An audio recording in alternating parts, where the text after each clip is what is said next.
खबर शामिल करते हैं कि टीवी के नुमाइंदे के मुताबिक साबका उम्मीदवार वाइस चेयरमैन हाफिज अब्दुल करीम ने कहा कि अल्हम्दुलिल्लाह अब हमारी यूनियन कौंसिल इमाम वरई बन गई है, जिसमें मौजा कादिरपुर, मौजा जिंदू चन्नड़ और इस यूनियन कौंसिल का मौजा इमाम वरई भी शामिल है, जिसकी वोट कास्ट दोनों मौजों से ज़्यादा है, इसलिए इसका नाम यूनियन कौंसिल इमाम वरई रखा गया है। अब मौजा इमाम वरई के तमाम मुअज़्ज़िज़ शख्सियत और ख़ास तौर पर नौजवान तबके को फैसला करना होगा।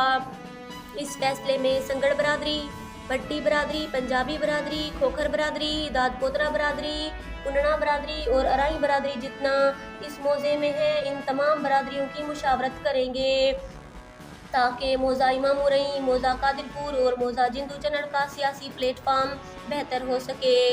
मैं उम्मीद करूंगा मेरे बुजुर्ग और नौजवान सियासी फैसला बेहतर करेंगे। अब सियासत में काफ़ी शऊर बेदार हो गया है।